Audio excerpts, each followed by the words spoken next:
started like any other day for Officer Greg Simmons. He had been patrolling the same streets for years, convinced that he had seen it all. To him, certain people just looked suspicious, and today was no different. When he saw a black man driving, a sleek black sedan through a quiet suburban neighborhood, he didn't hesitate.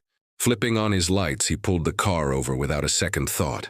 The driver, a well-dressed man in his 40s, calmly rolled down his window. "Is there a problem, officer?" he asked, his voice steady but firm.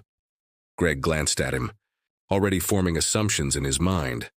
"License and registration," he barked. The man sighed, but he reached for his documents without protest. Something about his confidence made Greg uneasy. He was used to people looking nervous, fumbling over their words, maybe even begging. But this man? He sat there with an air of authority that Greg couldn't quite place. Scanning the ID, Greg saw the name Jonathan Hayes. It sounded familiar, but he didn't dwell on it. He had already made up his mind. The car had tinted windows, probably illegal. He decided there had to be something else, something to justify this stop. A reason to make an arrest. Minutes later, despite Jonathan's calm explanations, Greg had him in handcuffs. "Step out of the vehicle. You're under arrest." Jonathan didn't resist. He didn't fight. He simply shook his head, looking more disappointed than afraid. "You have no idea what you're doing," he muttered. Greg smirked. He'd heard that before, but what happened next was something he'd never seen coming.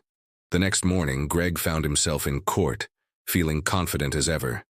Another routine case, another person off the streets. But when the judge called the case and the prosecutor walked in, his stomach dropped. There, standing at the front of the courtroom in an impeccable suit, was Jonathan Hayes. Greg's breath caught in his throat. His mind raced. This wasn't just some guy he had arrested. Jonathan Hayes was the state's chief prosecutor, and the look on his face said it all. This was far from over. But while one life was about to unravel, another was about to change. Forever. Miles away, on a crowded city bus, a teenage boy named Malik sat quietly, his headphones in, scrolling through his phone. His stop was still a few minutes away, and he was lost in his music when he noticed movement in front of him. A pregnant woman had just stepped onto the bus, looking exhausted. She glanced around, but every seat was taken. Without hesitation, Malik pulled out his earbuds and stood up. "Ma'am, you can have my seat." The woman looked at him surprised. "Are you sure?" He nodded, giving her a small smile. "Yeah, of course." She lowered herself into the seat with a relieved sigh, resting her hands on her belly. "Thank you," she said softly. Malik just shrugged. "No problem." He didn't think much. Just a small act of kindness. But as he turned to leave at his stop, the woman grabbed his hand and slipped something into his palm. It was a folded-up note. "Open it later," she whispered. Confused, Malik shoved it into his pocket and stepped off the bus. But when he finally unfolded the paper, his heart started racing, because what was written inside could change his entire life. Malik stood frozen on the sidewalk, staring at the crumpled note in his hand. The bus rumbled away, its taillights glowing red in the fading afternoon light. He could still hear the woman's voice in his head, soft, almost urgent. "Open it later." But now that he had, his pulse was racing. The handwriting was neat, almost too perfect, like each letter had been carefully placed. "Meet me at the corner of 5th and Maple tomorrow at 4 p.m. Trust me, that was it. No name. No explanation. Just a time, a place, and 2 words that made Malik's chest tighten. Trust me. Why would a stranger leave him a note like this? And why did he suddenly feel like his life was about to take a turn he never expected? Stuffing the note into his hoodie pocket, Malik glanced around as if someone might be watching him. But the street was just the same as it always was. Cars honking, people hurrying home. The scent of fried food drifting from the corner deli. Everything was normal. But in his gut, he knew. Nothing was normal anymore. Meanwhile, across town, Officer Greg Simmons sat stiffly in the courtroom, gripping the edge of the wooden table. His jaw was tight, his palms sweating. He felt like the air had been sucked out of the room. Jonathan Hayes, the Jonathan Hayes, stood in front of the judge, flipping through a case file with cool, practiced ease. He didn't even look at Greg, as if he wasn't worth the effort. Greg's mind raced. How had he not recognized him? He had seen Hayes on the news before, standing at press conferences, talking about justice and reform. He had heard his name in police briefings, felt the weight of his decisions through new policies that officers grumbled about. But standing on the side of the road yesterday, Greg had only seen what he wanted to see. A black man in an expensive car. A suspect before a citizen. Now he was sitting in court, and the suspect was the one with the power. The judge cleared his throat. "Mr. Hayes, I understand you requested to be present for this hearing?" Jonathan nodded and finally looked up, locking eyes with Greg for the first time. There was no anger in his gaze, just something deeper. Something Greg couldn't place. "That's correct, Your Honor," Jonathan said smoothly. "I'd like to personally address the charges filed against me." Greg's stomach twisted. He had written up the report just like he always did, listing probable cause and citing suspicious behavior, all the usual words that made a simple traffic stop look justified. But now, sitting under the courtroom's fluorescent lights, it sounded flimsy. It sounded wrong. The judge gestured for Jonathan to continue. "With all due respect, Your Honor," Jonathan said, his voice calm but firm, "this arrest was not based on any real infraction. The report states that I was pulled over for tinted windows, but my vehicle meets all state regulations." The officer then escalated the situation, claiming I was uncooperative. He let the words hang for a moment. "There is body camera footage, if you'd like to review it." Greg stiffened. He knew what the footage would show. Jonathan, calm and composed, asking reasonable questions while Greg treated him like a criminal. The judge turned toward Greg's attorney. "Would the department like to respond?" The lawyer shifted in his seat. We're still reviewing the footage, Your Honor." Jonathan smiled slightly, but there was no humor in it. "Take your time," he said. "I'll wait." Greg felt his throat go dry. He had walked into this courtroom expecting another routine case, but now he wasn't sure if he'd be walking out the same man. Back in the city, Malik sat on his bed, turning the note over in his hands. He had read it at least 10 times, trying to decide what to do. Was it some kind of joke? Had the woman meant to give it to someone else? He thought back to the way she had looked at him, like she knew something. Like this wasn't random. Malik had always been the kind of kid who played it safe. He didn't mess around in school, didn't get involved in drama. His mom worked 2 jobs to keep their apartment, and he wasn't about to give her one more thing to worry about. But this note made him feel like he was on the edge of something bigger than himself. "Yo, what's that?" Malik snapped his head up to see his best friend Jay standing in the doorway. "Nothing," Malik said quickly, shoving the note under his pillow. Jay raised an eyebrow. "Bro, you just hid that like it was top secret. Now I gotta know." Malik sighed, pulling it back out and handing it over. He watched as Jay's eyes scanned the words. Then Jay let out a low whistle. "That's some movie-type mystery right there," he said. "You gonna go?" Malik hesitated. "I don't know. What if it's weird?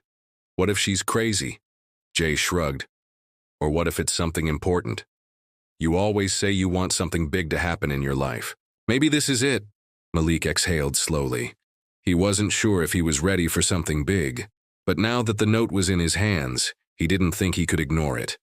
The next day, as the clock crept toward 4 p.m., Malik found himself standing at the corner of 5th and Maple, shifting nervously from foot to foot. The city buzzed around him, cars honking, people rushing by. And then, he saw her, the woman from the bus.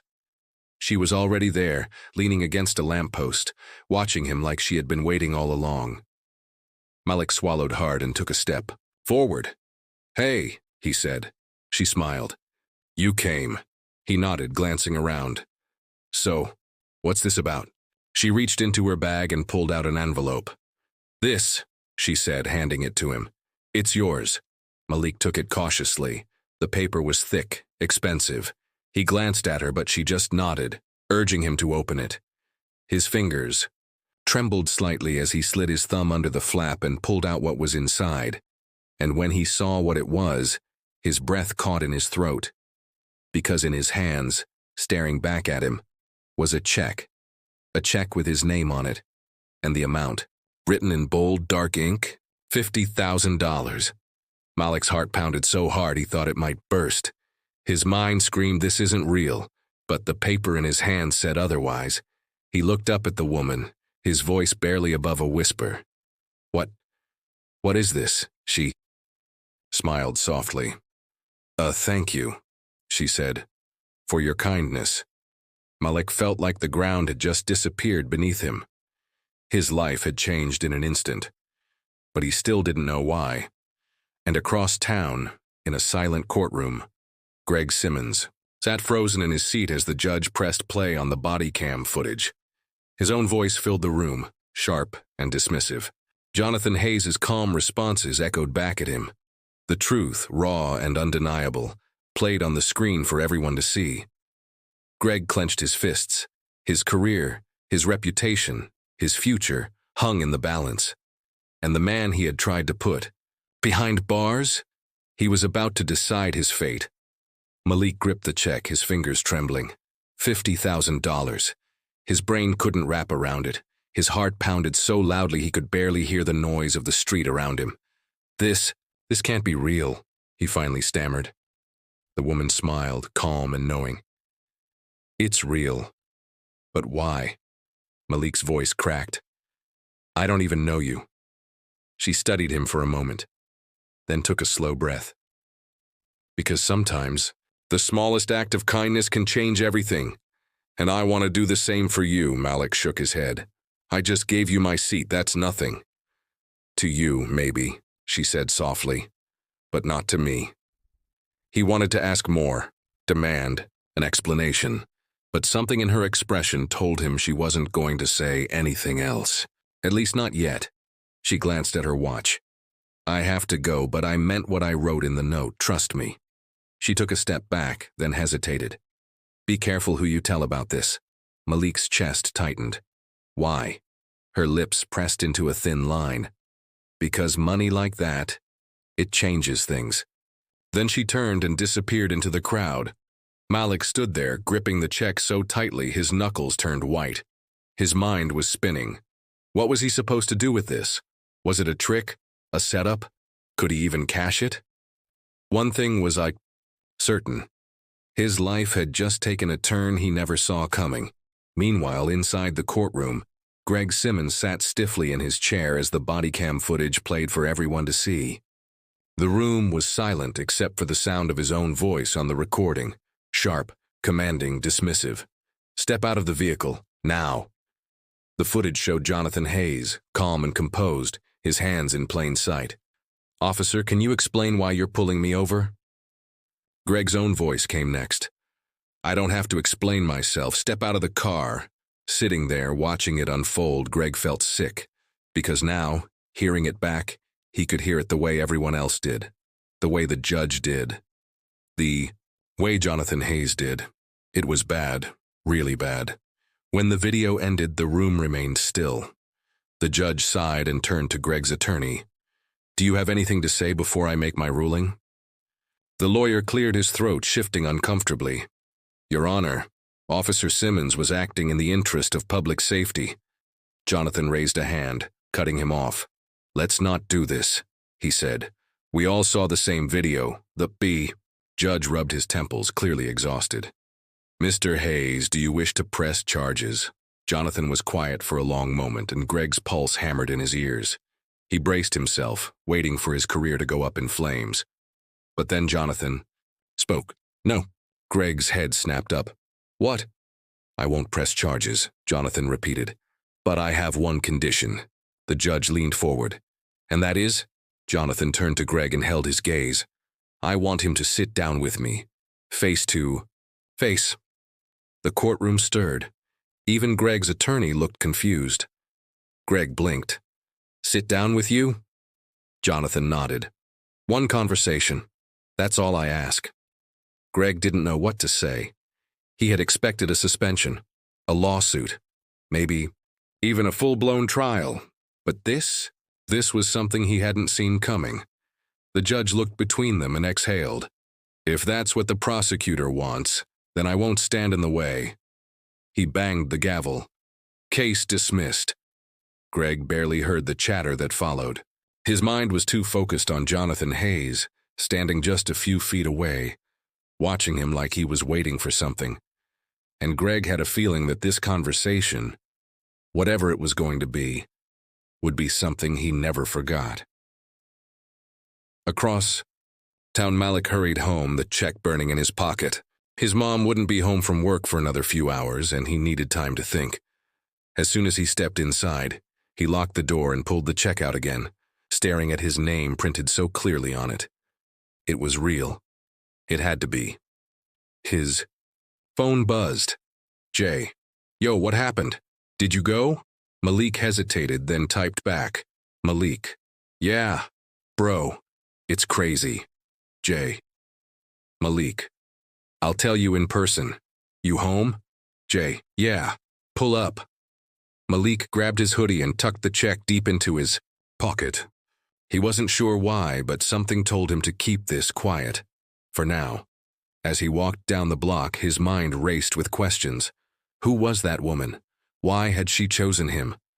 And what did she mean when she said money changes things? Because deep down, Malik knew this was only the beginning. And somewhere else in the city, Jonathan Hayes sat in his office staring at the file on his desk. It contained everything he had learned about Officer Greg Simmons, his career history, his complaints, his record. But Jonathan wasn't interested in punishment. He was interested in something much harder to get. The truth. And soon, Greg Simmons was going to have to face it.